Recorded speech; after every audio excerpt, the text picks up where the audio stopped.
ముఖ్యమంత్రి గారు చేస్తున్న కృషికి మొట్టమొదటి విజయాన్ని అందించింది విద్యుత్ శక్తి శాఖ. మరి ఆ కృషిలో భాగస్వాములై రాత్రి పగలు పనిచేసి ఇంతటి విజయానికి కారకులైన కార్మికులు ఎవరైతే ఉన్నారో మరి వారు వాళ్ళ జీవితాలని పనంగా బట్టి మిగతా శాఖలతో లాగా కాకుండా మరి ప్రతి క్షణం వాళ్ళు ప్రమాదాన్ని ఎదుర్కొంటూ కూడా ఈ విజయాన్ని సాధించినందుకు, ముఖ్యమంత్రి గారి నమ్మకాన్ని నిలబెట్టినందుకు మరి వారందరికీ కూడా జీవితాల్లో ఒక పూర్తి స్థాయి రక్షణ ఇవ్వాలని చెప్పి ముఖ్యమంత్రి గారు దాదాపుగా 20,000 మంది పైగా అవుట్సోర్సింగ్ ద్వారా పనిచేస్తున్న సిబ్బంది ఎవరైతే ఉన్నారో వారి ఉద్యోగాల్ని క్రమబద్ధీకరించాలని చెప్పి ఒక గొప్ప నిర్ణయాన్ని కూడా తీసుకున్నారని కూడా నేను ఈ సందర్భంగా ముందుగా మీ ద్వారా సభకు తెలియజేస్తా ఉన్నా అధ్యక్ష. మరి ఇప్పటికే 1175 మంది కాంట్రాక్ట్ జేఎల్ఎంలను కూడా క్రమబద్ధీకరణ కూడా చేసినామని కూడా మీకు ఈ సందర్భంగా తెలియజేస్తా ఉన్నా అధ్యక్ష. తెలంగాణ రాష్ట్రం ఏర్పడిన నాటికి వాస్తవానికి మనం 2700 మెగావాట్ల డిమాండ్ కొరతతోని గృహ ఇతర వినియోగదారులకేమో 4 గంటల నుండి 8 గంటల వరకు లోడ్ రిలీఫ్ ఇచ్చినాం. పరిశ్రమలకు 2 రోజుల పవర్ హాలిడేను ప్రకటించి ఉన్న సందర్భం ఆనాడు. అంతేకాదు సరైన ప్రణాళిక లేకపోవడం, అప్పటి ఆంధ్రప్రదేశ్ ప్రభుత్వం మనకు వెంటనే రావాల్సిన 53.89% విద్యుత్తును ఇవ్వకపోవడం, దాని ద్వారా మనం దాదాపుగా 1559 మెగావాట్ల విద్యుత్తును ఈ షెడ్యూలింగ్ చేయకపోవడం వల్ల కూడా నష్టంలో ఉంటమనే విషయాన్ని కూడా మీకు ఈ సందర్భంగా తెలియజేస్తా ఉన్నా అధ్యక్ష. మనం వెంటనే ముఖ్యమంత్రి గారు అప్పటికే ఉద్యమ సందర్భంలోనే విద్యుత్ శక్తి మీద ఒక అభిప్రాయం వారికి వచ్చి ఉంది, పూర్తి అవగాహన వచ్చి ఉంది. ఆనాడు చాలామంది కూడా అడిగినారు, ముఖ్యమంత్రి గారు ఎట్లా చెప్తారు, కేసీఆర్ గారు ఎట్లా మాట్లాడతారు, ఈ రాష్ట్రం నుంచి దేవచ్చు అని చెప్తున్నారు, ఆ రాష్ట్రం నుంచి దేవచ్చు అని చెప్తున్నారు, ఎట్లా చెప్తారు, వారు ముఖ్యమంత్రి అని కూడా అడిగిన వారిని కూడా చూసినాం మనం. కానీ తప్పకుండా తెలంగాణ రాష్ట్రం వస్తుందని, వచ్చిన రాష్ట్రంలో విద్యుత్తును ఏ రకంగా సరి చేసుకోవచ్చు అనే విషయంలో కూడా మరి ఆనాటి ఉద్యమ నాయకుడిగా కేసీఆర్ గారికి ముందే స్పష్టమైన అవగాహన ఉంది. కాబట్టి వెంటనే వారి ఆదేశాల ప్రకారం, వారి నిర్దేశాల ప్రకారం ఏం చేస్తే విద్యుత్ రంగంలో మనం వెంటనే ఫలితాలు సాధించవచ్చో, విజయాలు సాధించవచ్చో వారు ఇచ్చిన ఆదేశాలని, సూచనల్ని తూచా తప్పకుండా పాటించడం ద్వారా ఇవాళ ఈ విజయాన్ని సాధించమని చెప్పి కూడా నేను ఈ సందర్భంగా తెలియజేస్తా ఉన్నాను అధ్యక్ష.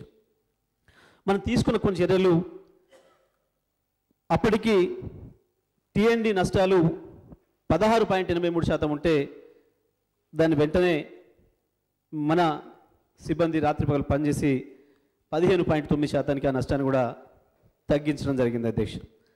అంతేకాకుండా లోడ్ని కూడా వంతుల వారీగా 24 గంటలకు దాన్ని డిస్ట్రిబ్యూట్ చేయడం ద్వారా, మనం సరిచేయడం ద్వారా సరైన పద్ధతుల్లో చెప్పినట్లుగా విద్యుత్ శక్తిని అందించగలుగుతున్నామని కూడా ఈ సందర్భంగా తెలియజేస్తా ఉన్న అధ్యక్ష. అంతేకాకుండా జెన్కోలో అప్పటి వరకు మనకున్న అవకాశాల్లో ప్రతి ఇంచు కూడా ఉపయోగించుకొని మరి పూర్తి స్థాయిలో ఉత్పత్తిని పెంచడం ద్వారా కూడా మనం విద్యుత్తుని అదనంగా ఉత్పత్తి చేసుకోగలిగాం అధ్యక్ష. దాంతోపాటు స్వల్పకాలిక విద్యుత్ కొనుగోలు ఒప్పందాలు చేసుకోవడం ద్వారా మనకి ఎప్పుడు అవసరమో ఆ అవసరాన్ని బట్టి మనం విద్యుత్ కొనుగోలు చేసుకోవడం ద్వారా కూడా మరి ఎక్కువ భారం పడకుండా వినియోగదారుల మీద మనం ఆ రకంగా కూడా కొంత మనం సేవ్ చేసుకోవడం జరిగింది అధ్యక్ష. అదేవిధంగా ఇంకా అవసరమైనప్పుడు తాత్కాలికంగా ఎక్స్చేంజ్లో కూడా కొనుగోలు చేయడం ద్వారా మనం విద్యుత్తును సరైన పద్ధతుల్లో సరఫరా చేయగలుగుతున్న వినియోగదారులందరినీ సంతృప్తిపరిచే విషయంలో కూడా మరి ఇది మన విద్యుత్ శక్తి అధికారులు సాధించిన విజయంగా నేను చెప్పదలుచుకున్నాను అధ్యక్ష. అంతేకాదు ఏ వినియోగదారులు కూడా 2014 నవంబర్ 20 తర్వాత నుండి ఎటువంటి లోడ్ రిలీఫ్ లేకుండా విద్యుత్తుని ఇచ్చినాం కాబట్టే ఎక్కడ కూడా విద్యుత్ శక్తికి సంబంధించి ఒక చిన్న ఆందోళన కానీ ఒక చిన్న కాంప్లైంట్ కూడా రాకుండా ఇవాళ విద్యుత్ సరఫరా జరుగుతుందనే విషయాన్ని కూడా ఈ సందర్భంగా నేను గర్వంగా తెలియజేస్తా ఉన్నా అధ్యక్ష. మనం ఆనాటికి ఉన్న 2700 మెగావాట్ల లోటును పూడ్చుకోవడానికి మనకి ఈ మధ్యకాలంలో కొన్ని ప్రభుత్వ ప్లాంట్ల ద్వారా కూడా మనకు అదనంగా విద్యుత్తు రావడం జరిగింది అధ్యక్ష. 600 మెగావాట్లు కాకతీయ థర్మల్ పవర్ ప్రాజెక్ట్ నుండి, 1200 మెగావాట్లు Singareni collieries company limited plant నుండి, 240 మెగావాట్లు హైడల్ జూరాల నుండి, 30 మెగావాట్లు పులిచింతల నుండి. అదేవిధంగా సోలార్ విషయంలో కూడా మనం ఒక మంచి పాలసీ తీసుకున్నాం.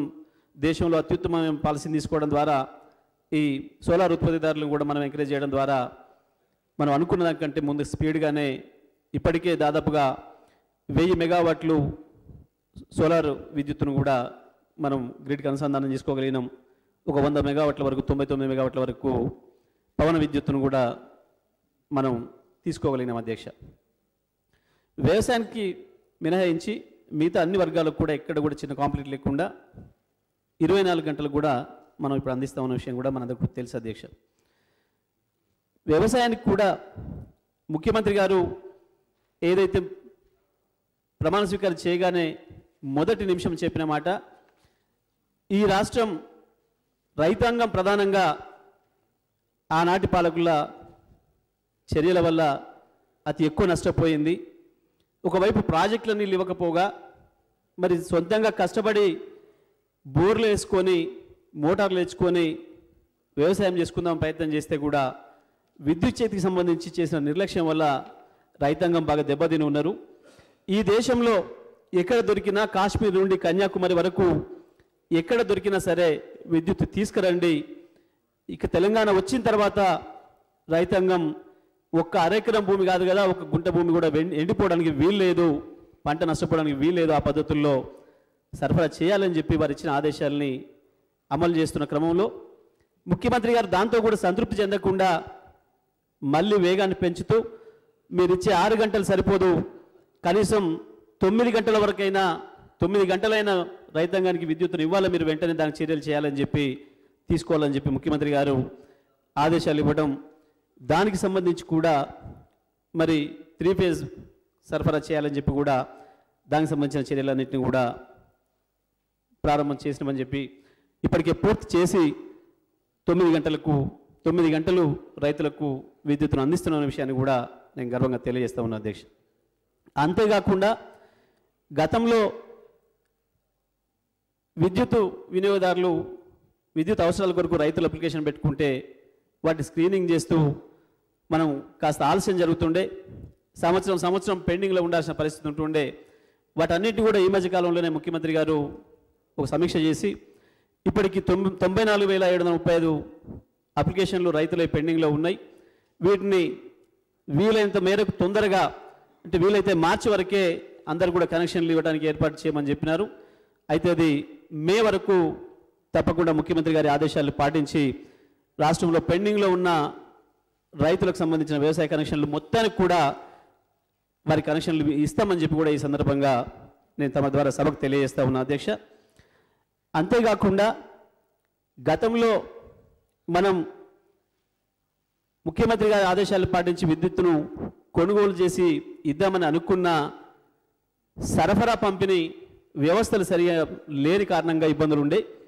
ఇప్పుడు వచ్చే డిమాండ్ను దృష్టిలో పెట్టుకొని మరి రబీ కాలానికి 9,500 మెగావాట్ల వరకు మనకు పీక్ డిమాండ్ వచ్చే అవకాశం ఉందని, ఆ డిమాండ్కి సరిపోయే పద్ధతుల్లో ఈ ట్రాన్స్మిషన్ అండ్ డిస్ట్రిబ్యూషన్ వ్యవస్థను కూడా మొత్తం కూడా సిద్ధం చేసినాం. దాదాపుగా ఇప్పటికే రైతులకు సంబంధించే దాదాపుగా ఈ 2,300 కోట్ల రూపాయలు ఖర్చు పెట్టి ఈ వ్యవస్థలన్నింటినీ కూడా సిద్ధం చేసినామని చెప్పి నేను తెలియజేస్తా ఉన్నా అధ్యక్ష. ఇప్పటికీ రాష్ట్రంలో 283 ఈహెచ్డి సబ్స్టేషన్లు, 2,536 33/11 kV సబ్స్టేషన్లు, 5,97,000 పంపింగ్ ట్రాన్స్ఫార్మర్స్ పనిచేస్తూ ఉన్నాయి ఈ సందర్భంగా తమ ద్వారా సభకు తెలియజేస్తా ఉన్న అధ్యక్ష. అదేవిధంగా ఈ సబ్స్టేషన్లు, లైన్లు, పంపిణీ ట్రాన్స్ఫర్ల నిర్మాణం చేస్తూ 188 SPM షెడ్లలో రైతులకు కావాల్సిన పద్ధతుల్లో, వినియోగదారులకు కావాల్సిన పద్ధతుల్లో 4% పంపిణీ ట్రాన్స్ఫార్మర్లను రోలింగ్ స్టాక్గా తప్పకుండా ఉండేటట్లుగా మెయింటైన్ చేస్తూ, మరి ఎక్కడైనా సరే ఏదైనా కారణాల చేత ట్రాన్స్ఫార్మర్సు ఫెయిల్ అయితే పట్టణ ప్రాంతాల్లో 6 గంటల్లో, గ్రామీణ ప్రాంతాల్లో 24 గంటల లోపే ఆ ట్రాన్స్ఫార్మర్ మార్చి కొత్త అమర్చడం ద్వారా వినియోగదారులకు ఇబ్బంది కాకుండా ఉండాలని చెప్పి కూడా అన్ని కూడా చర్యలు తీసుకున్నామని చెప్పి ఈ సందర్భాన్ని తెలియజేస్తా ఉన్నా అధ్యక్ష. అంతేకాకుండా గతంలో ఈ ట్రాన్స్ఫార్మర్ల వైఫల్యాలు 30% వరకు ఉండే అధ్యక్ష. వాటిని మరి మన శాఖ సిబ్బంది ఒక మంచి పద్ధతుల్లో సరఫరా పంపిణీ వ్యవస్థలు పునరుద్ధరించడం ద్వారా 10% తగ్గించమని చెప్పి కూడా నేను తెలియజేస్తా ఉన్నా అధ్యక్ష. అదేవిధంగా ఇవాళ 2 డిస్కామ్ల పరిధిలో కలిపి 1,31,19,202 మంది వినియోగదారులు ఉన్నారు. దాంట్లో దాదాపుగా 21 లక్షలు వ్యవసాయ వినియోగదారులు ఉన్నారు. వ్యవసాయ వినియోగదారులే మొత్తం పంపిణీలో 25% ఇంధనాన్ని వినియోగించుకుంటున్నారని చెప్పి కూడా నేను ఈ సందర్భంగా తెలియజేస్తూ, ఎవరి నుండి కూడా ఎటువంటి చిన్న కాంప్లైంట్ కూడా రాకుండా సరఫరా అందరికీ అనుకున్న పద్ధతుల్లో జరుగుతున్న విషయాన్ని కూడా తెలియజేస్తా ఉన్నా అధ్యక్ష. అదేవిధంగా ఈ పెరుగుతున్న డిమాండ్ దృష్టిలో పెట్టుకొని 9 గంటలు అందించడానికి కావాల్సిన పద్ధతుల్లో 6,989 MVA ట్రాన్స్మిషన్ సామర్థ్యాన్ని 132 kV 220 kV స్థాయిలో పెంచడం, అదేవిధంగా 50 EHT సబ్స్టేషన్లు, 381 33 kV సబ్స్టేషన్లు, 1,28,884 పంపిణీ ట్రాన్స్ఫార్మర్లను కూడా కొత్తగా వాటికి యాడ్ చేసామని చెప్పిన కూడా నేను మీకు ఈ సందర్భంగా తెలియజేస్తా ఉన్నా అధ్యక్ష.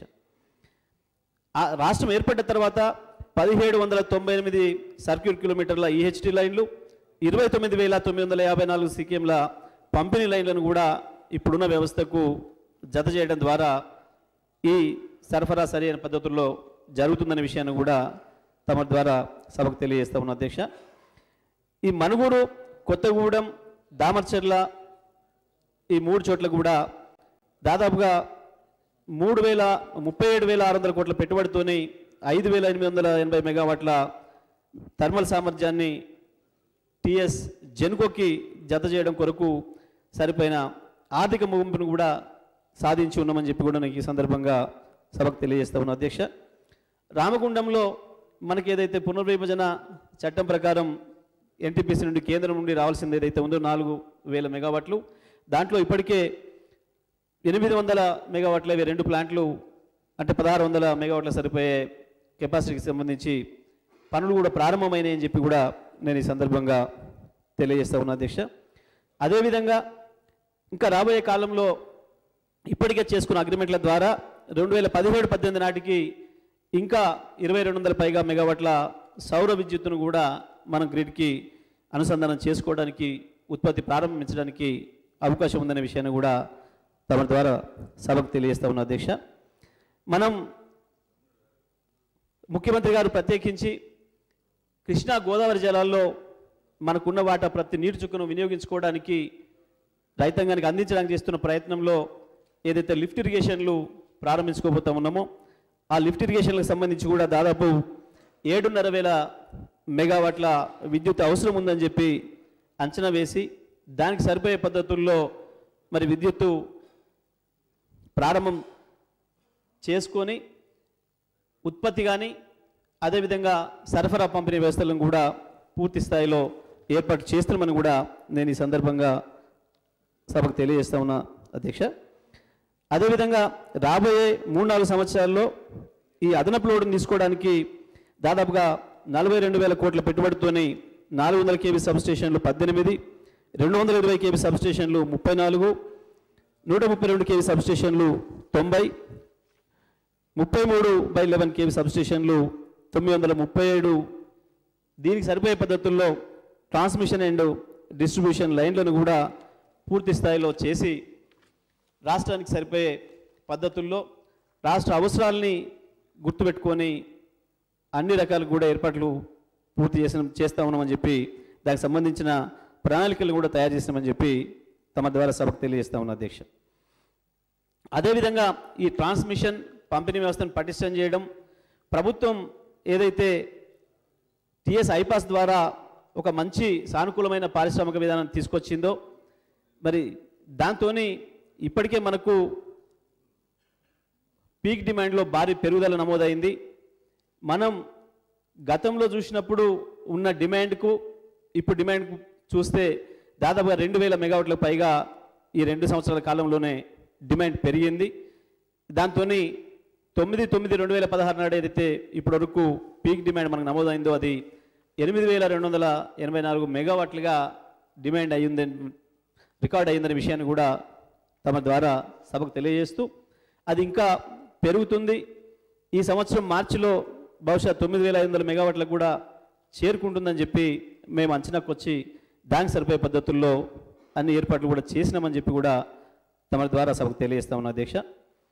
ఇప్పటికే ఈ 2 సంవత్సరాల కాలంలో జరిగిన ప్రయత్నం ఏదైతే ఉందో మరి ఈ సరఫరా పంపిణీ వ్యవస్థల్ని మనం సరైన పద్ధతుల్లో నిర్వహణ చేసుకోవడం, మరి టీఎన్డీ లాసులు తగ్గించుకోవడం, ఇతర చర్యల ద్వారా మనకేదైతే కేంద్రం నుండి ఈ ఆర్ఈసి పిఎఫ్సి సంస్థలు ప్రధానంగా మనకి లోన్లు ఇస్తూ ఉన్నాయో మరి వారు కూడా సంతోషపూర్వకంగా ముందుకు వచ్చి మనకి ఇప్పటి వరకు ఇస్తున్న వడ్డీ 12% ఏదైతే ఉందో దాన్ని వారంతల వారే ముందుకు వచ్చి స్వచ్ఛందంగా 9.95% తగ్గించిండ్రు. దాని ద్వారా ప్రతి సంవత్సరం 200 కోట్ల పైగా వడ్డీ తగ్గుతుంది మనకనే విషయాన్ని కూడా మనకి ఈ సందర్భంగా నేను సభకు తెలియజేస్తా ఉన్నా అధ్యక్ష. అదేవిధంగా ఈ రైతులకు ఇతర రంగాలకి ఏదైతే సబ్సిడీలు ఇస్తున్నారో దానికి సంబంధించి ప్రభుత్వం విద్యుత్ సంస్థలకి 4584 కోట్ల రూపాయలు సబ్సిడీగా అందిస్తుందనే విషయాన్ని కూడా నేను తెలియజేస్తా ఉన్నా అధ్యక్ష. అదేవిధంగా గౌరవ ముఖ్యమంత్రి గారి ఆదేశాల ప్రకారం జంట నగరాల్లో నిరంతర విద్యుత్తును అందించాలని చెప్పి ఈ రాష్ట్రంలో ఉత్పత్తి అయ్యే అన్ని ఉత్పత్తి కేంద్రాల నుండి కూడా హైదరాబాద్ నగరానికి లింక్ చేయాలి. హైదరాబాద్ నగరం ఏదైతే మరి ప్రపంచమంతా మన వైపు చూస్తుందో ఇది ఒక మంచి సేఫ్ అండ్ సెక్యూర్డ్ నగరంగా, ఇక్కడికి పారిశ్రామికవేత్తలు రావడమే కాదు ప్రపంచ దేశాల్లో ఉన్న చాలామంది ఇది ఒక మంచి నమ్మకమైన నగరంగా ఇక్కడ ఉండాలని చెప్పేసి కోరుకుంటున్నారో దానికి అనుకూలమైన పద్ధతుల్లో ప్రపంచంలో మిగతా నగరాలన్నిటి కూడా పోటీపడే పద్ధతుల్లో మరి విద్యుత్ సరఫరా ఉండాలి అని చెప్పి ఎక్కడ నుండి వచ్చే విద్యుత్ అయినా ఏ జనరేటింగ్ స్టేషన్ ఆగిపోయినా ఆ ప్రాంతంలో ఒక నిమిషం కూడా కరెంటు ఆగకుండా ఉండటానికి హైదరాబాద్ చుట్టూ విద్యుత్ వలయాన్ని ఏర్పాటు చేయడం ద్వారా అన్ని జనరేటింగ్ స్టేషన్లకు కూడా దీన్ని లింక్ చేయడం ద్వారా మరి హైదరాబాద్ నగరంలో ఆ పద్ధతుల్లో విద్యుత్తును అందించడానికి కావాల్సిన అన్ని లైన్లు, ట్రాన్స్మిషన్ లైన్లు, డిస్ట్రిబ్యూషన్ లైన్లు, మరి అదే పద్ధతుల్లో ట్రాన్స్ఫార్మర్సు అవన్నీ కూడా పూర్తి స్థాయిలో ఏర్పాటు చేసినామని చెప్పి కూడా నేను ఈ సందర్భంగా తమ ద్వారా సభకు తెలియజేస్తా ఉన్నా అధ్యక్ష. అంతేకాకుండా వినియోగదారులకు ఇంకా సేవల్ని మరింతగా అందించడం కొరకు ఒక మొబైల్ యాప్ను కూడా తయారు చేసినాం. దాని ద్వారా బిల్లు మొత్తాన్ని తన ఇంట్లోనే ఉండి తను ప్రయాణం చేస్తున్న తెలుసుకునే పద్ధతుల్లో తన మొబైల్ ద్వారా తెలుసుకునే పద్ధతిలో ఉండేటట్లుగా ఒక యాప్ను కూడా అభివృద్ధి చేసినాం.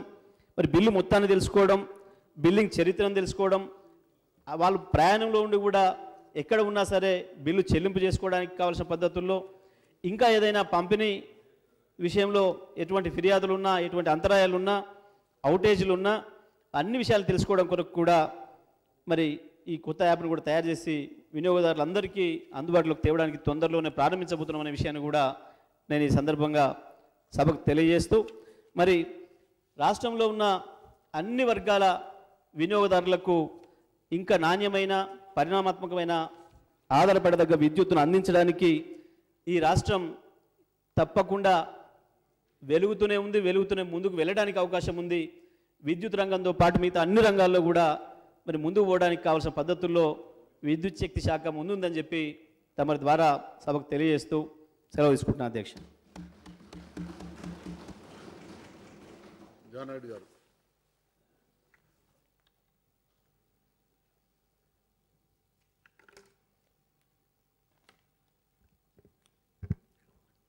అధ్యక్ష, ఈరోజు ప్రధాన ప్రతిపక్షమైనటువంటి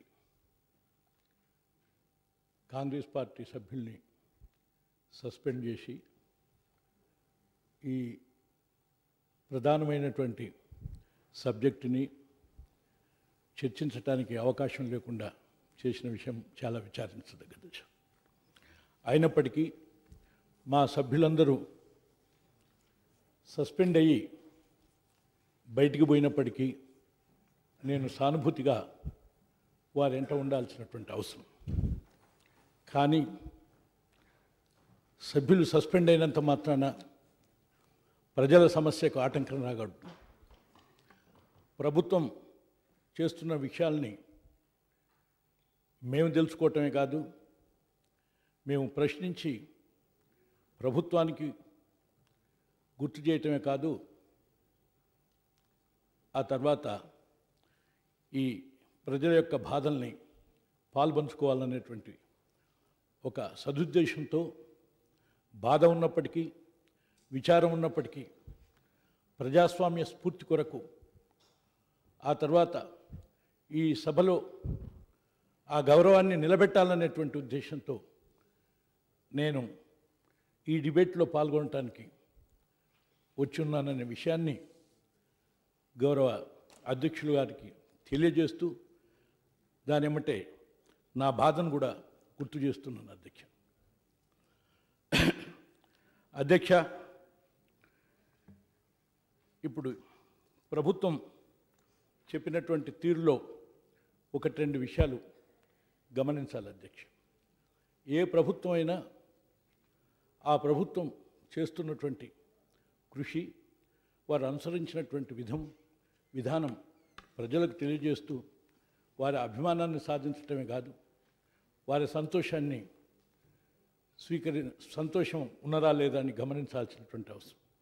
దాంట్లో మీరు చెప్పినటువంటి విషయాలు సంతోషం కలిగిస్తున్నా అనేటువంటి విషయాల్ని కొంతవరకు అభ్యంతరం లేదు. కానీ తీవ్రమైనటువంటి అభ్యంతరం గత పాలకుల మూలాన నష్టపోయినటువంటి విషయం, గత పాలన మూలాన్నే ఈ వ్యవస్థ దెబ్బతిన్నటువంటి అంశం ఏదైతే లేవనెత్తిందో దీనికి నా తీవ్ర నిరసన తెలియజేయటం లేదు. ఆ విషయం పైన కనీసం ఈ సభకు, ప్రజలకు, భారతదేశం మొత్తంగా కూడా గుర్తు చేయడానికి మేము ప్రయత్నం చేస్తున్నాం అధ్యక్ష. ముఖ్యంగా అధ్యక్ష, ఆనాటి ప్రభుత్వ హయాంలో నిన్న మొన్న కేంద్ర మంత్రి ఒక ప్రకటన ఇచ్చినారు. ఇవాళ భారతదేశమే సర్ప్లస్ ఉన్నది అని అంటే ఒక్కసారి గమనించాలి అధ్యక్ష. భారతదేశం సర్ప్లస్ ఉండటానికి నాటి పరిపాలన మూలమా కాదా, నాటి పరిపాలన పునాదా కాదా అని ఆలోచించాలి అధ్యక్ష. కారణం, ఏ ప్రాజెక్ట్ అయినా కూడా ఇవాళ భారతదేశంలో కానీ ఇక్కడ కానీ 2-2.5 సంవత్సరాల్లో ఏదైనా ఉత్పత్తి కేంద్రాన్ని స్థాపించి ఉత్పత్తిలోకి తెచ్చినటువంటి ఉదంతం ఉన్నదా అని అధ్యక్ష నేను అడుగుతున్నాను అధ్యక్ష. అంటే గత ప్రభుత్వం స్థాపించిన ఉత్పత్తి కేంద్రాల యొక్క ఉత్పత్తి ఈరోజు రావటమే ఇవాళ ప్రజల సమస్యని తీర్చడానికి మూలమైనటువంటి విషయాన్ని గమనించాల్సినటువంటి అవసరం అధ్యక్ష. దానికి ఒకటి గుర్తు చేస్తున్నాను అధ్యక్ష. 2005 నాడు భారతదేశంలో 79,000 మెగావాట్లు బొగ్గు ఆధారిత 79 లక్షల మెగావాట్ల స్థాపన సామర్థ్యం ఉంది. కానీ 2014-15 నాటికి 1,80,000 సుమారు స్థాపన సామర్థ్యం భారతదేశంలో పెంచినారు అధ్యక్ష. కానీ బొగ్గు ఆనాడు భారతదేశంలో బొగ్గు దొరక్క విదేశీ బొగ్గు మీద ఆధారపడ్డటువంటి పరిశ్రమలు ఏర్పడ్డాయి. కాబట్టి సుమారు 1,00,000 మెగావాట్ల సామర్థ్యం కొంత ఆటంకానికి గురి అయ్యి చాలా మూసేసినటువంటి ఒక సంగతి. కానీ ఆ తర్వాత మారిన పరిణామాల్లో విదేశీ బొగ్గు ధర పడిపోయి $120, $130 పోయినటువంటి బొగ్గు ఇవాళ $35-40 వచ్చినటువంటిది. అంటే 1/3కు వచ్చినటువంటిది. అంటే ఆ విధంగా 1/3కి ఎప్పుడైతే వచ్చినాయో ఆ నష్టాల్లో ఉన్నటువంటి ఆనాడు పెట్టిన సామర్థ్యం మొత్తం ఇంప్రూవ్ అయ్యి అంటే 1,00,000 మెగావాట్లు వెంటనే ఈ భారతదేశంలో మళ్ళీ ఇంప్రూవ్మెంట్కి వచ్చినాయి. అంతేత 1,89,000 ఇవాళ సామర్థ్యం నడుస్తున్న మూలాన భారతదేశంలో సర్ప్లస్ ఉన్నది. ఇది ఆనాటి పరిపాలకులు చేసినటువంటి ఏర్పాటు కాదా? అది చేసినప్పుడు ఒకవేళ దాన్ని చెప్తూనే మీరు చేసినటువంటి ఈ ప్రభుత్వాలు చేసిన కృషి అదనంగా ఉన్నదాన్ని చెప్పటంలో అభ్యంతరం లేదు. దాన్ని మేము అంగీకరించడంలో అభ్యంతరం లేదు, అభినందించడంలో అభ్యంతరం లేదు. కానీ పూర్వ వైభవాన్ని కూడా అభినందించకుండా కేవలం అది విమర్శ కొరకు చెప్పడంలో అనేటువంటిది సహేతుకమా అనేటువంటి విషయాన్ని నేను గుర్తు చేస్తున్నా అధ్యక్ష. ఆ విధంగా ఇవాళ సుమారు వివిధ ఆధారాలతోటి 3 లక్షల మెగావాట్లకు పైన భారతదేశంలో ఇవాళ 3 లక్షల మెగావాట్ల సామర్థ్యం ఉన్నది కాబట్టి ఉన్నది. అదంతా వద్దు అధ్యక్ష. 6,38,000 గ్రామాల్లో సుమారు నిన్న మొన్న ఇచ్చినటువంటి కేంద్ర ప్రభుత్వం కేవలం ఇంకా 8,000 గ్రామాలకే కరెంట్ అందించాలని చెప్పినారు. అంటే 6,38,000 గ్రామాలకు కరెంట్ అందించినటువంటి పరిస్థితి 8,000కు స్వాతంత్రం వచ్చిన తర్వాత జరిగిందంటే ఇది పురోభివృద్ధా కాదా, అభివృద్ధా కాదా? ఒకవేళ ఆ అభివృద్ధిని కూడా ఇంకా ఎక్కువ అభివృద్ధి కావాలని ఆకాంక్షించి ప్రజలు ఇంకొక పరిపాలన అందించినారు. అది సంతోషం, దాన్ని స్వాగతిస్తున్నాం. కానీ అంతకంటే మెరుగ్గా చేస్తున్నటువంటి విషయాన్ని మాత్రమే తెలియజేసి పునాదిని మర్చిపోకూడదని మాత్రమే నేను గుర్తు చేస్తున్నాను అధ్యక్ష. అదేవిధంగా ఇది భారతదేశం అయితే ఇక్కడ ఈ రాష్ట్రం యొక్క ప్రణాళిక ఇంకా ఒక విషయం, అది భారతదేశాన్ని గుర్తు చేస్తూ ఈ రాష్ట్రంలో కూడా అదే పరిస్థితి జరిగింది అనేటువంటి విషయాన్ని ఇప్పుడు గౌరవ మంత్రి గారు వారి యొక్క ప్రసంగంలో లేక వారి నోటు ద్వారా, ప్రసంగంలో ఉన్నది నోట్లో లేదు కానీ ప్రసంగంలో ఉన్నది నోట్ ద్వారా గత పాలకులు మూలాన నష్టపోయినటువంటి యొక్క విషయం. ఇది నష్టపోయినా నేను ఇచ్చే డేటా మూలాన నష్టపోయిందా లాభపడ్డదా అనేటువంటి విషయాన్ని మీరు ఒకసారి గమనించాలి. అదేవిధంగా ఈ ప్రభుత్వం ఇచ్చినటువంటి ప్రణాళికను కూడా ప్రణాళికాబద్ధంగా ఉందా లేదా అనేటువంటి విషయాన్ని గమనిస్తే తేటతెల్లమవుతుంది. అందుకని గౌరవ సభ్యులందరికీ నా మనవి అధ్యక్ష, ఇది వాస్తవమా కాదా అనేటువంటి విషయం మీ నోటు, ఆ తర్వాత మీరిచ్చినటువంటి ఈ సభలో మీరిచ్చినటువంటి ప్రణాళిక, ఆ ప్రణాళిక నష్టం చేసిందా లేక ఆ ప్రణాళిక ద్వారా ఇప్పుడు మీరు లాభపడి అది నష్టం చేసిందని చెప్తున్నారా అనేటువంటి విషయాన్ని గమనించడానికి, బేరీజ్ చేసుకోవటానికి మాత్రమే నేను వివరిస్తున్నా అధ్యక్ష. ఇవాళ మీరు ఇచ్చినటువంటి నోట్లోనే 600 మెగావాట్లు భూపాల్పల్లి, 1,200 మెగావాట్ల జైపూరు, ఆ తర్వాత పులిచింతల, జూరాల, ఇవన్నీ ఆనాటి యొక్క పాలకులు మొదలుపెట్టి కొనసాగుతున్నటువంటిది ఈ 2 సంవత్సరాల్లో. అంతకుముందు ఈ సంవత్సరాలు కలిపి ఇవాళ ఉత్పత్తిలోకి వచ్చినాయి. దాని మూలాన 2,000 మెగావాట్లు ఈ 2 సంవత్సరాల్లో యాడ్ అయింది. కానీ ఈ ప్రభుత్వం ఈ సామర్థ్యాన్ని ఉత్పత్తి మొదలుపెట్టిందా లేకుంటే ఇది ప్రణాళికాబద్ధంగా ఆనాటి ప్రభుత్వం చేసిందా లేదా? కానీ వివిధ కారణాల చేత కొంత ఆలస్యమైంది. ఈ 2 సంవత్సరాల్లో పూర్తయి ఇవాళ ఫలవంతమైంది. అందుకనే ఇవాళ కరెంటు సఫిషియెంట్గా సరిపోవటానికి అవకాశం ఇచ్చినటువంటి పునాది నాటి ప్రభుత్వం అని చెప్పి నేను ఘంటాపదంగా చెప్పడానికి చెప్తున్నాను అధ్యక్ష. ఇది వాస్తవమా కాదా అని ఈ భారతదేశంలో లేక ఇక్కడ ఏ ప్రాజెక్టు కట్టాలన్నా మినిమం 3 సంవత్సరాలు చిన్నదైతే, పెద్దదైతే 4 సంవత్సరాలు. కానీ వివిధ కారణాలు వచ్చి ఏది కూడా 4-5 సంవత్సరాలకు తక్కువగా ఉత్పత్తిలోకి రానటువంటి యొక్క ఉదంతం మొత్తం జనుకో చరిత్రలో చూడవనండి, లేకుంటే చెప్పమనండి. కానీ ఆ విధంగా మరి 5 సంవత్సరాలు 4 సంవత్సరాలు అయితే 2.5 సంవత్సరాలు కానీ ఈ ప్రభుత్వం ద్వారా 2000 సామర్థ్యం ఎక్కడి నుంచి సాధించినారు? ఈ 2000 సామర్థ్యాన్ని పూర్తి చేయడానికి మూలం నాటి కాంగ్రెస్ పార్టీ ప్రభుత్వం కాదా అనేటువంటి నాటి పాలన కాదా అనేటువంటి అంశాన్ని గుర్తుంచుకోవాల్సినటువంటి అవసరం ఉంది అధ్యక్ష. కానీ అది ఒక భాగమైతే అంటే మా ప్రణాళిక మూలాన్నే ఈ ఫలవంతమైంది ప్రణాళిక మీరు ఇచ్చిన వాగ్దానం అనేటువంటి విషయాన్ని గుర్తు చేసుకున్నప్పుడు ఆత్మవిమర్శ చేసుకోవాలి. కానీ మీరిచ్చినటువంటి ప్రణాళికను నేను ప్రశ్నిస్తున్నాను. లేకుంటే దీన్ని ఈ సవాల్ని మీరు స్వీకరించి జవాబు చెప్పవలసినటువంటి అవసరం ఉంది. మీరేం చెప్పినారు? ఇంతకంటే ఇంకా ఎక్కువ కరెంటు తీసుకొచ్చి ఎటువంటి ఇబ్బంది లేకుండా చేయాలనేటువంటి ప్రయత్నం స్వాగతం, దానికి మేము అభినందించినాం. ఏం చెప్పినారు మీరు? భద్రాద్రి థర్మల్ ప్రాజెక్ట్ అప్పటికే కొంత ప్రాసెస్లో ఉన్నటువంటిది 2016 నాటికి పూర్తి చేస్తామని ఇదే సభలో వాగ్దానం ఇచ్చినటువంటి ప్రభుత్వం 2016 నాటికి మీరు భద్రాద్రి పూర్తి చేస్తామని అన్న మీరు ఈ రోజుకి అది మొదలవలేదు. దాని మూలాన ఇవాళ ఇంకా 2.5 సంవత్సరాలైనా పూర్తి అవుతుందో కాదో తెలియదు. అంటే ఇప్పుడు రావాలి, ఇప్పుడు ఉత్పత్తిలోకి రావాలి. మరి మీ ప్రణాళిక ఏమైంది? ఇది అవకతవక ప్రణాళిక కాదా?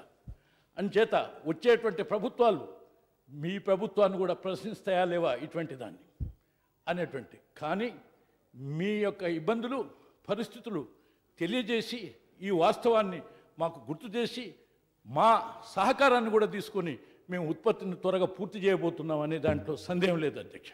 కానీ మాది పూర్తిగా తప్పు అనేటువంటి విషయాన్ని అవునా కాదా అనేటువంటిది మీరిచ్చిన ప్రణాళికని ఒకసారి గుర్తు చేసుకోండి. అదేవిధంగా అధ్యక్ష, అంతేకాదు ఆ విషయంలో భద్రాద్రి విషయంలో ఒక్కటే చెప్తున్నాను అధ్యక్ష, నేను ఈ సభలో గుర్తు చేసినాను.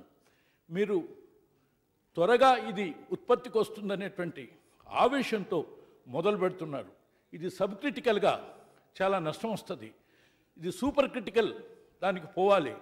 దానికి దీనికి తేడా ఎంత ఉంటుందంటే 8 మాసాలు మీరు పోయిన దానికి సూపర్ క్రిటికల్ పోయిన దానికి 8 మాసాలు తేడా ఉంటుంది. ఆ 8 మాసాల కొరకు చాలా నష్టం వచ్చేటువంటి ప్రమాదం ఉన్నది. చాలామంది ఎక్స్పర్ట్స్ చెప్తున్నారు, దీని మీద ఒక కమిటీ వేయండి, ఆలోచించండి, అధ్యయనం చేయండి, దీంట్లో మూలం దీని యొక్క బ్యాక్గ్రౌండ్ ఏందని చెప్పి నేను పలుసార్లు ఈ సభలో నేను లేవనెత్తాను అధ్యక్ష. ఇవాళ మీరు అన్నట్టుగా 16 నాటికి రాలేదు కదా, 16 నాటికి రాలేదు కదా, 17 రాదు, 18 కూడా రాదు.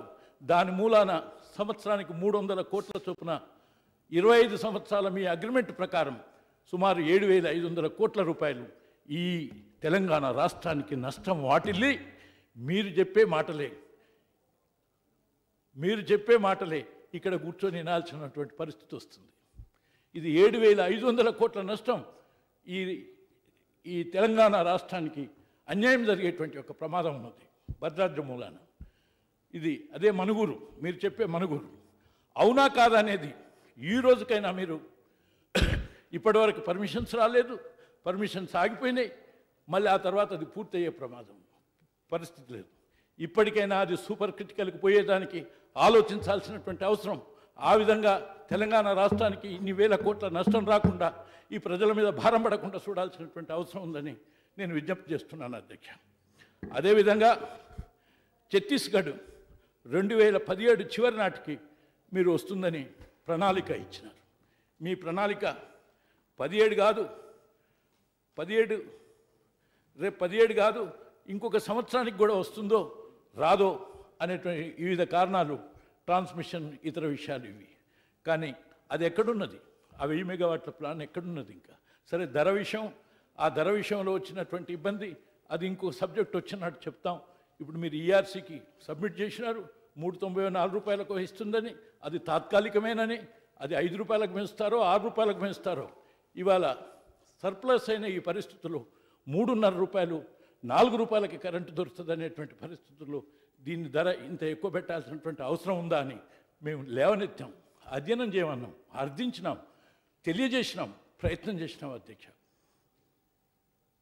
ఇక కేటీపీఎస్ 7వ దశ 2017 నాటికి చివరి నాటికి పూర్తి చేస్తామన్నారు. ఇంకా 2 సంవత్సరాలైనా పూర్తి అవుతుందా ఇది? కాదు అధ్యక్ష.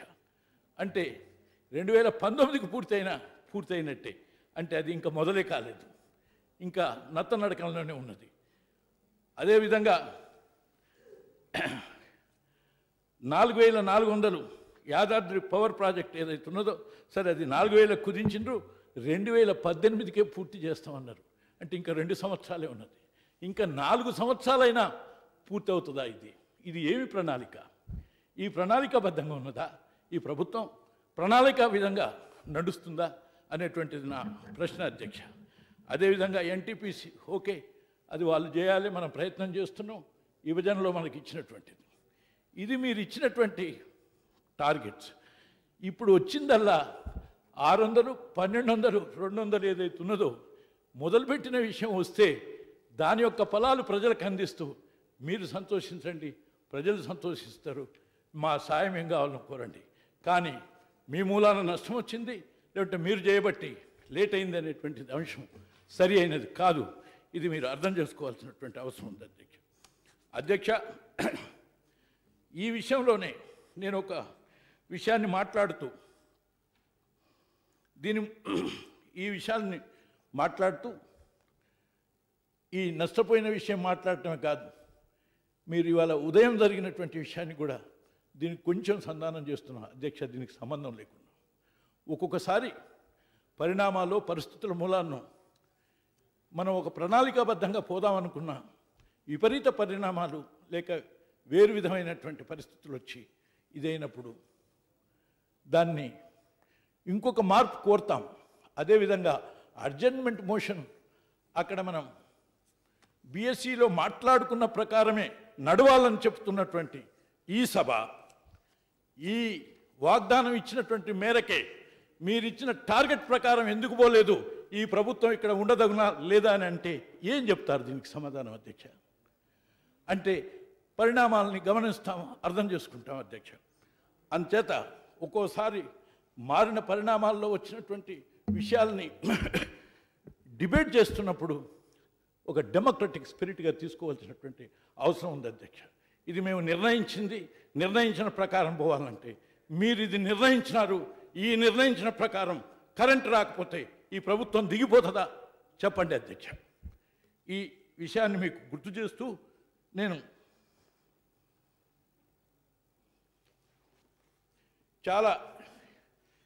చాలా విషయాలు ఉన్నప్పటికీ చాలా పర్టైనింగ్ విషయాలు మాత్రమే మీకు గుర్తు చేసి దాంట్లో విశదీకరణ లేక మీరు క్వశ్చనింగ్ ఉంటే దానికి వివరణ ఇవ్వడానికి తయారుగా ఉన్నా అధ్యక్ష. ఆ విధంగా జెన్కో విషయం ఇదైతే ఈ జెన్కో బ్యాకింగ్ డౌన్ చేసినటువంటి విషయం కూడా నేను మాట్లాడినది. బ్యాకింగ్ బలవంతంగా ఉత్పత్తిని తగ్గించడం నేను 1-2 సార్లు చెప్పిన, గత సభలో కూడా సమాధానం చెప్పలే అధ్యక్ష. ఈ ఉత్పత్తి కేంద్రాలు ఏదైతే ఉన్నాయో ఒకవేళ సరిపడ కరెంట్ రాకపోతే మనం ఇతర పర్చేజ్ అగ్రిమెంట్ చేసుకున్నటువంటి పర్చేజ్ అగ్రిమెంట్స్లో ఆ కరెంటు కొనాలి. ఆ కొనాలంటే సుమారు అది 85% మనం తీసుకుంటే 85%కి తక్కువ తీసుకుంటే మన పర్చేజ్ మీద 20% పెనాల్టీ వాళ్ళకు చెల్లించాల్సి ఉంటుంది. 85 తర్వాత పెనాల్టీ చెల్లించడం లేకుండా ఆపొచ్చు. కానీ వాటిని ఆపే బదులు మీరు జెన్కో ఉత్పత్తి చేస్తున్నటువంటి కేంద్రాలని ఆఫ్ చేయటం మూలాన సుమారు 400 కోట్ల రూపాయలు నష్టం ఈ రాష్ట్రానికి, ఆ డిస్కామ్స్కు, ఆ ఎలక్ట్రిసిటీ డిపార్ట్మెంట్కి సంభవించింది. ఇది అత్యంతమైనటువంటి అంశం. అంటే ఇది ఆలోచనగా ఈ ప్రభుత్వం ముందుకు సాగిందా, ఇది మొత్తం ఒక ప్రణాళికాబద్ధంగా సాగిందా అనేటువంటి అంశం మీరు లెక్కలు కట్టండి, తీయండి. అవాళ కూడా నేను చెప్పినాను, ఒకవేళ జెన్కో మూసేసుకుంటే 4.5 జెన్కో వచ్చేటువంటిది 4.5 యూనిట్ కాస్ట్. కానీ మూసేస్తే ₹1.50 ఎంతో ఇవ్వాలి, కట్టాలి స్థిర ఛార్జీలు. అదేవిధంగా ఆ 4.5 మొత్తము ఆ పెనాల్టీ కడితే ₹6 ఒప్పుకున్నటువంటిది ₹1.50 వాళ్ళకు పోయినా కూడా మనకు సుమారు ఒక ₹0.50, 70 పైసలు, 80 పైసలు లాభం వస్తుంది. ఆ విధంగా ఆ బ్యాకింగ్ డౌన్ చేయకుండా ఉంటే 400 కోట్లు. అంచేత ఈ పవర్ పర్చేసింగ్ తప్పనిసరిగా కొనాలని ఎవరు ప్రజలు చెప్పినారా, లేక మీరు ఆలోచన చేయలేదా, లేకుంటే అందులో ఏమన్నా అంతరార్థం ఉన్నదా అని ప్రజలకు అనుమానం రావడానికి అవకాశం ఉంది అధ్యక్ష. ఇది ఏ విధంగా మీరు సభకు తెలియజేస్తారో తెలియజేయమని చెప్పి నేను కోరుతున్నాను అధ్యక్ష. అదేవిధంగా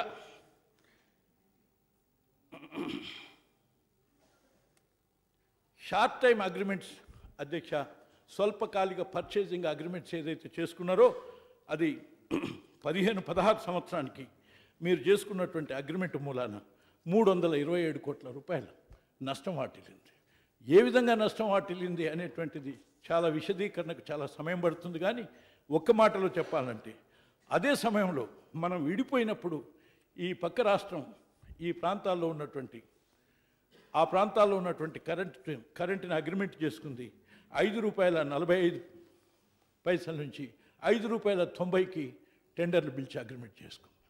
మీరు కూడా టెండర్లు పిలిచినారనుకోండి, కానీ అదే సమయంలో వాళ్ళు వదిలిపెట్టినవి ఉన్నాయి, ఎక్సెస్ అయినాయని ఇంకా మిగతా వాళ్ళు కూడా ఉన్నారు. కానీ ఇక్కడ తెలంగాణ స్టేట్ 5.90 నుంచి 6.9 పైసలకు, 5.99 నుంచి 6.45 పైసలు ఫర్ యూనిట్ అగ్రిమెంట్ చేసుకున్నారు అధ్యక్ష. దీని మూలాన యావరేజ్న 50 పైసలు మనం పక్క రాష్ట్రం కంటే ఎక్కువ పెట్టుకున్నాం కరెంటు. ఏమి పరిస్థితి వచ్చింది? కరెంటు దొరకలేదా? టెండర్ వాళ్ళు కాదంటే ఎక్కడికి పోతారు వాళ్ళు? దక్షిణాది నుంచి ఉత్తరాదికి పోవటానికి లేదు కరెంటు, ఉత్తరాది నుంచి మీరు కొనుగోలు చేయడానికి కరెంట్ లేదు. అలాంటి పరిస్థితుల్లో ఏమైంది అనేటువంటి విషయాన్ని మీరు ఒకసారి గుర్తుంచుకోవాలి అధ్యక్ష. దీని మూలాన 14-15లో 182 కోట్లు, 15-16లో 327 కోట్లు నష్టం వచ్చి సుమారు 500 కోట్ల రూపాయలు 14-15, 15-16కు ఇవాళ ఎలక్ట్రిసిటీ డిపార్ట్మెంట్కు నష్టం వచ్చినటువంటిది. అది ఒక 400. అధ్యక్ష, భద్రాద్రిది మీకు తెలియజేశాను అధ్యక్ష. తర్వాత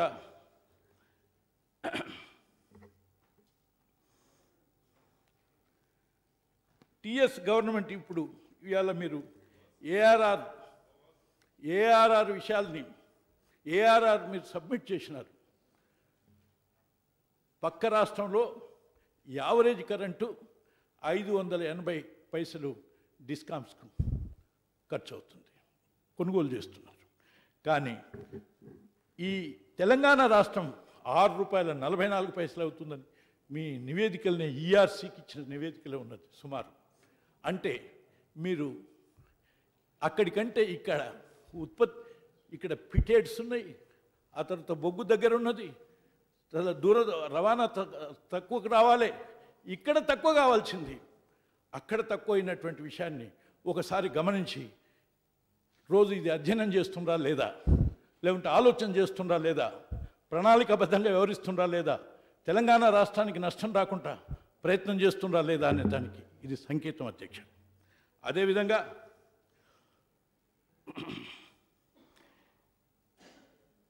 ఇంకా ముఖ్యంగా గృహ వినియోగ ఛార్జీలు మీరు టెలిస్కోపిక్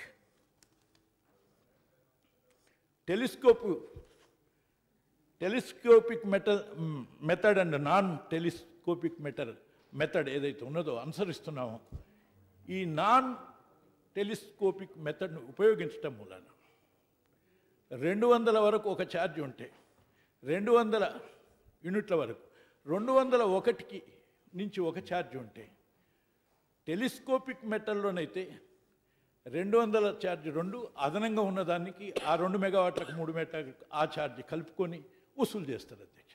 కానీ 201కి ఏమి పడ్డదో మొదటి 200 కాల్చినోడికి ₹3 అయితే 201కి ₹4 చొప్పున మొత్తం 200కు వసూలు చేయాల్సి వస్తుంది.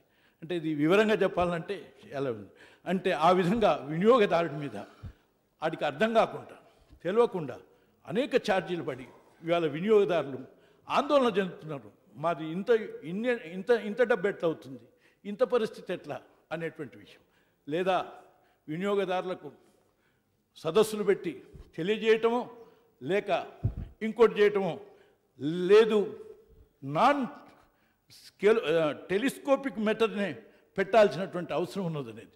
ఇంకా ఒక విషయం అధ్యక్ష, 30 రోజుల్లో వచ్చి మీటర్ రీడింగ్ తీసుకోవాలి.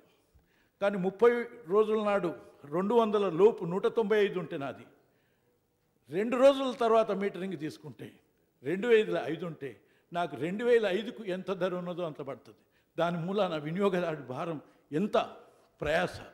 నేను స్వయంగా అడిగినాను, 30వ రోజు ఆ లైన్ మ్యాన్ను ఆ రీడర్ చూసి ఆయన్ను పట్టుకొచ్చి సాయంత్రం పూట మీరు రీడింగ్ తీసుకొని పోమనండి, లేకుంటే ఎక్కువ ఛార్జ్ పడుతుందని నేను రిక్వెస్ట్ చేసిన. 3 రోజులు తిరిగినా మనిషి దొరకలేదు. వారం 2 వారాల్లో చేస్తామని చెప్పినారు. అంచేత ఇది వినియోగదారుల మీద ఈ నాన్ టెలిస్కోపిక్ చాలా పెనుభారమై కూర్చుంది. వినియోగదారులకు న్యాయం చేయడానికి టెలిస్కోప్ మెథడ్ను ఉపయోగించాలని ఈ ప్రభుత్వానికి తెలియజేస్తున్నది. అంతేకాదు, ముఖ్యంగా ఈ విధానాన్ని మీరు ఈఆర్సీకి సబ్మిట్ చేసినప్పుడు ఈ డిస్కమ్స్ టెలిస్కోపిక్ పద్ధతిలో ప్రమాదం ఉండదు కాబట్టి నాన్ టెలిస్కోపిక్ స్థానంలో టెలిస్కోపిక్ విధానాన్ని ప్రవేశపెట్టాలని వాళ్ళు సలహా ఇచ్చినారు. అంతేకాదు 30 రోజుల్లో మీ బిల్లింగ్ సాఫ్ట్వేర్ మార్చాలన్నారు. మార్చి 30 రోజులకు కరెక్ట్గా పోయేటట్టుగా చూడాలన్నారు. ఇది 16-17 ఆర్డర్లో ఉన్నది. ఆ ఆర్డర్ ప్రకారం మీరు అమలు చేస్తున్నారా లేదా, దాన్ని ఏమైంది, ఆ విధంగా వినియోగదారులకు న్యాయం చేయగలుగుతుందా ఈ ప్రభుత్వం లేదా అధ్యక్ష. ఇది ఈ గృహ ఛార్జీల యొక్క బాధ అధ్యక్ష. ఆ తర్వాత 9 గంటలు కరెంటు ఏదైతే ఇస్తున్నారో ఇది ఈఆర్సీలోనే చెప్పినారు. ఈఆర్సీ నివేదిక మూలాన 6 గంటలు 7 గంటల కరెంటు ఇచ్చినప్పుడు ఇంచుమించు 11,000 సమ్ మిలియన్లో 1100 పైన మిలియన్ ఉంటే 12, ఇప్పుడు కూడా 12, 12.5, 13 అంటున్నారు. అంటే 9 గంటలు ఒకేసారి కరెంట్ ఇచ్చినప్పుడు ఇది సుమారు 18,000 దాకా పోవాలి. అది పోలేదని అంటే ఏంటిది, దాని అర్థం ఏంటిది? అంటే ఒకవేళ కావాలని అందులో చెప్పలేదా, ఒకవేళ దీని మొత్తానికి సబ్సిడీ ఇవ్వబడుతుంది అని తర్వాత ఆలోచిద్దాం అనుకున్నారా? ఒకవేళ అట్లా అనుకుంటే రేపొద్దున డిస్కామ్ల మీద పడేటువంటి భారాన్ని ఎవరు భరించాలి? డిస్కామ్లు ఇప్పటికే కుప్పగూలిపోయి ఇంకా కుప్పగూలిపోయేటువంటి ప్రమాదం ఉంది. అందుకని పెరిగిన కరెంట్ ఎంత, ఆ ఇచ్చేటువంటి యొక్క సబ్సిడీ ఎంత? పోయినసారి 4,500 4,000 ఇచ్చినారు, ఇప్పుడు అదే ఇచ్చినారు. 9 గంటలు కరెంట్ ఇచ్చినారు. అంటే దీని యొక్క పెనుభారం ఏ విధంగా ఉన్నది, దీని పరిణామం రేపొద్దు ఏ విధంగా అవుతుంది అనేటువంటి విషయాన్ని అర్థం చేసుకోవాలి అధ్యక్ష. అదేవిధంగా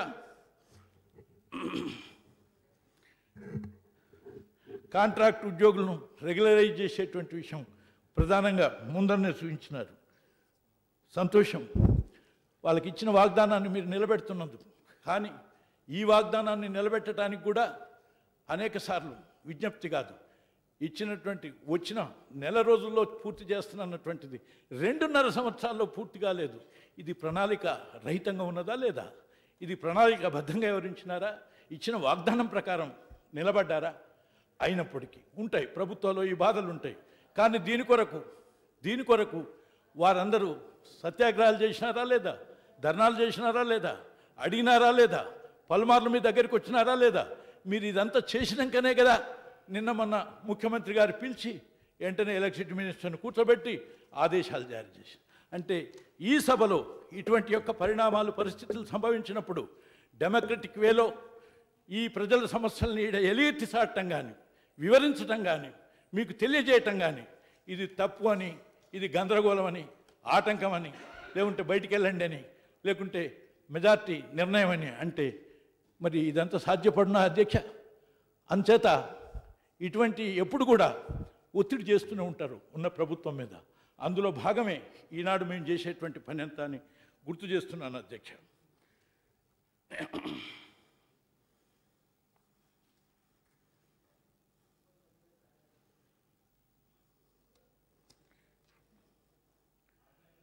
అధ్యక్ష, అదేవిధంగా మీరు 14-15లో ఒకసారి గమనించండి అధ్యక్ష. అందులో ఇంకో కారణం ఏం చెప్పినారు నివేదికలో అంటే, వర్షాలు పడలేదు, వర్షాలు రాని కారణంగా వినియోగం తగ్గింది కాబట్టి కరెంట్ ఎక్కువ అవసరం లేదని మీ నివేదికలోనే ఉన్నది. అంటే వినియోగం తగ్గింది, కరెంట్ అవసరం తక్కువైంది, అందుకని సఫిషియెంట్గా కరెంట్ ఇస్తున్నాం. ఈ విషయాన్ని గుర్తు చేసుకోవాల్సినటువంటి అవసరం కూడా ఉన్నది. ఉత్పత్తి కూడా ఎక్కువైంది, వినియోగం కూడా తక్కువైంది. ఈ రెండు విషయాలని మేళవించినప్పుడు ఈ పరిస్థితులు అర్థం చేసుకోవాల్సినటువంటి అవసరం ఉంది అధ్యక్ష. అందుకని 14-15లో మీరు ప్లీజ్ కంక్లూడ్. ఓన్లీ 5 minutes అధ్యక్ష. మీరు 2014లో 149 మెగావాట్లు ఇస్తే 2015లో 142 మెగావాట్లు మాత్రమే మీరు అందించినారు. అంటే ఏది అగ్రికల్చర్ అంటే తక్కువైందా ఎక్కువైందా? అంటే తక్కువనే ఇచ్చి సఫిషియెంట్గా ఇచ్చేసినాం అంటే సర్దుబాటు అయింది వివిధ కారణాల చేత, సంతోషం. కానీ ఇది వాస్తవమా కాదా? ఇందులో మీ లెక్కల్లోనే మీరు తీసుకోండి ఎంత ఇచ్చినారు ఏం సంగతి అనేది. అదేవిధంగా ఇప్పుడైనా మీరు చెప్పండి 14-15 వినియోగం ఎంత, ఎన్ని మిలియన్ యూనిట్స్ మెగావాట్స్ వదిలేసేయండి. 15-16 ఎన్ని మిలియన్ యూనిట్స్, 16-17 అంచనా అయింది. ఈ విషయాలు ఇన్ని మిలియన్ యూనిట్స్ ఉంటే దీంట్లో అర్థమవుతుంది అధ్యక్ష. అందుకని ఇప్పటికే సబ్సిడీ కొన్ని వేల కోట్లు బకాయి ఉన్నది, ఇంకా కొన్ని వేల కోట్లు దీని మూలాన ఎక్కువ ఇవ్వాలి. ఆ విధంగా డిస్కామ్స్కి ఇవ్వాల్సినటువంటి బకాయి అటు బడ్జెట్లో పెట్టలేదు, ఇప్పుడు బడ్జెట్లో రేపు పెడతారో పెట్టరో తెలియదు ఈ మారిన యొక్క పరిస్థితుల్లో. ఆ విధంగా ఎంత ఇబ్బందులు ఉన్నదనేటువంటిది. ఆ తర్వాత ట్రాన్స్మిషన్స్ కానీ లేక ట్రాన్స్ఫార్మర్స్ కానీ లేక సబ్స్టేషన్స్ కానీ ఇన్ని సంవత్సరాల్లో కట్టినటువంటి మొదలుపెట్టినటువంటియే కదా పూర్తి చేసింది. అక్కడి దాకా మినిస్టర్ గారికి గుర్తు చేస్తున్నాను, 4 సంవత్సరాల క్రితం నేను శంకుస్థాపన చేసి 132 kV ఎర్రబెల్లిలో నిన్న పూర్తి చేసినాం. మీరే పూర్తి చేసినారంటే ఎట్లా? మీరు చేసిండ్రు మేము చేసినాం అనేటువంటిది మర్చిపోయి 132 నేను వచ్చినాక ఇచ్చేసిన ఏమంటే మనం అట్లా అని చెప్పండి, అట్లా చెప్పండి, మనం చేసినామని చెప్తే okay, it's very good, it's very good. అంటే మీరు మొదలుపెట్టింది ఇంకా మేము స్పీడ్గా చేసినామంటే కూడా ఒప్పుకుంటాం లేకుండా. కానీ మేము మొదలు పెట్టకుంటే నువ్వు పోయి ఇనాగ్రేషన్ చేయడానికి వీలెక్కడిది? అప్పుడే అయిపోయిందని చెప్పడానికి ఈ సభలో నీకు అవకాశం ఎక్కడిది? ఈ అవకాశాన్ని ఇచ్చినటువంటి మూలాన్ని, ప్రభుత్వాన్ని, గత పాలనని పదే కేవలం పాలన, ఆ పాలకులు అనేటువంటి అంశం, పాలకులు కానీ పాలన కానీ దుర్వినియోగం జరిగిన, అవినీతి జరిగిన, లేకపోతే వాళ్ళందరూ ప్రజల్ని దోసుకున్న ఆ విషయాలు మీ దగ్గర ఏమైనా ఉంటే అది చట్టబద్ధమైనటువంటి చర్యలు తీసుకోవడానికి ప్రయత్నం చేయండి. కానీ పదే ఆ విమర్శ చేసి అధిగమింపబడతాం మేము, లేక అప్పర్ హ్యాండ్ ఉన్నాం లోయర్ హ్యాండ్ ఉన్నాం. అప్పర్ హ్యాండ్ లోయర్ హ్యాండ్ ప్రజలు సంతోషంగా ఉంటే అప్పర్ హ్యాండ్ లోయర్ హ్యాండ్ అనేటువంటి విషయాన్ని మీరు గమనించాల్సినటువంటి అవసరం అధ్యక్ష. ఈ విషయాల్ని మీకు మరి ఇంకా కొంత సమయం ఇస్తే ప్లీజ్ కంక్లూడ్ సార్. అధ్యక్ష, ఇంకో ప్రధానమైనటువంటి విషయం అధ్యక్ష, ఇవాళ మనకు ప్రతి సంవత్సరం ఎంత కరెంటు కావాలి, ఇప్పుడు ఉన్నదెంత, నెక్స్ట్ ఇయర్కి ఎంత రావాలి, ఆ సంవత్సరం తర్వాత ఎంత రావాలి, ఆ విధంగా ప్రణాళిక ఉన్నప్పటికీ ఇవాళ మనం 12,000 మెగావాట్లు ఏదైతే లిఫ్ట్ ఇరిగేషన్స్కి ఇవ్వాలనుకుంటున్నామో కరెంటు, ఒకవేళ కరెంటు 12,000 ఇవ్వాలని ఆవేశంతో 6,000 7,000 ముందుకే చేస్తానని అంటే అది కేవలం 4 నెలలే నడిచేది అధ్యక్ష. 8 నెలలు ఖాళీగా ఉండాలి. కరెంటు లిఫ్ట్ ఇరిగేషన్ 4 నెలలే నడిచేది, నీళ్ళు ఇచ్చేది 4 నెలలే, లభ్యమయ్యే నీళ్ళు 4 నెలలే. 8 నెలలు ఇటువంటి బ్యాకింగ్ డౌన్ చేయాలి. స్థిర ఛార్జీలు అవి తడిచి మోపెడవుతుంది. ఈ రాష్ట్రం పెనుభారమై కూర్చుండేటువంటి ప్రమాదం ఉంది.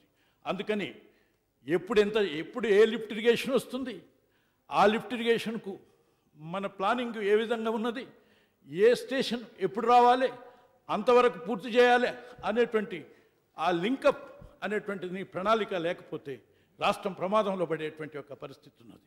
అంతేకాదు ఇప్పుడు కట్టేటువంటి ప్రాజెక్టులకు సుమారు ₹6 5.5 నుంచి ₹6 అయ్యేటువంటి ప్రమాదం ఉన్నది.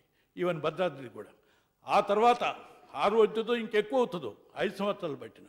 కానీ ఈ సర్ప్లస్ ఉన్న భారతదేశంలో రేపొద్దున 3-3:30కే ఉత్తరాది నుంచి కారిడార్ పూర్తయితే నీకు అవసరమైనంత కరెంటు దొరుకుతుంది. అటువంటి కరెంటు దొరికేటప్పుడు నువ్వు ₹6 పెట్టి బ్యాకింగ్ డౌన్ చేస్తే ఎంత భారం అవుతుంది? అసలు ఈ ప్రభుత్వం మోయగలుగుతుందా? ఈ విషయాన్ని చాలా తీవ్రంగా ఆలోచన. అందుకని ఒకవేళ మన దగ్గర కరెంటు లేక బయట దొరక్కపోతే ప్రమాదం కదా అని ముఖ్యమంత్రి గారు ఒక మాటలో చెప్పినారు. వాస్తవమే. ఒక మేరకు 50%, 60% మన దగ్గర ఉంచుకొని ఓ 50% కొనుగోలు చేయడానికి ప్రయత్నం చేయాలి. అది 3-3:30కు దొరికినప్పుడు దేశం అంతటా మనకు నష్టం ఏంటిది? ఇటువంటి ప్రణాళికాబద్ధంగా ఉండటం మూలాన ఈ రాష్ట్రం మీద పెనుభారం పడకుండా, ఈ రాష్ట్రం యొక్క డిస్కామ్స్కు కుప్పగొలకుండా, లేక ఈ రాష్ట్రం సమృద్ధి అయినటువంటి సరి అయినటువంటి కరెంట్ ఇచ్చేదానికి ప్రజలకు లాంగ్విటీ శాశ్వతంగా ప్రయాణం చేయడానికి వీలుంటుంది. లేకుంటే వాటినన్నా కూలుతుంది, మళ్ళా తర్వాత వచ్చే ప్రభుత్వాలన్నా కుప్పకూలుతాయి. ఎందుకంటే అది చేయలేక సరి చేయలేక వీలుగాక ఇటువంటి ఈ ప్రమాదాలు ఎన్నో ఉన్నటువంటి విషయాన్ని గమనిస్తే ఇది కేవలం అప్పటి పాలకుల తప్పిదం, ఆ తర్వాత వచ్చినటువంటి ఒక పరిస్థితి. ఇది కేవలం ఈ ప్రభుత్వం యొక్క గొప్పతనమే అని చెప్పి ఇతరులను నిందించడం అనేటువంటిది పదే పదే సరి అయింది కాదని చెప్పి నేను తెలియజేస్తూ, అధ్యక్ష, ఇంకా ఈ విషయాలు కనీసం మేము తెలియజేసి ఆ తర్వాత మీకు కనువిప్పు కలిగించి ఆలోచన రగిల్చడానికి ప్రయత్నం చేస్తూ, ఆ తర్వాత ఈ ప్రణాళికాబద్ధంగా లేదు, మీరు ప్రణాళికాబద్ధంగా ఉన్నారని చెప్పిన విషయాన్ని తప్పు. అందులో ప్రణాళిక మీరు చెప్పిన ఒక్క ప్లాంట్ కూడా ఒక్క సంవత్సరం కూడా ఒకటన్నా వస్తుంది, 4 చెప్పినా అంటే ఒక్కటి కూడా రానేటువంటి విషయానికి చాలా నిరసన తెలియజేస్తున్నాం. అందులో నా సభ్యులంతా లేనప్పుడు నేను ఇంకా ఎక్కువసేపు సభలో ఉండడం కంటే నేను ఈ విషయానికి నిరసన తెలుపుతూ నేను వాకౌట్ చేస్తున్నాను. మళ్ళీ అధ్యక్ష. కిషన్ రెడ్డి గారు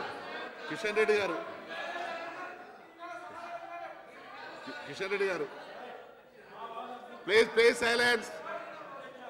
కిషన్ రెడ్డి గారు ప్లీజ్ సైలెన్స్. Please silence.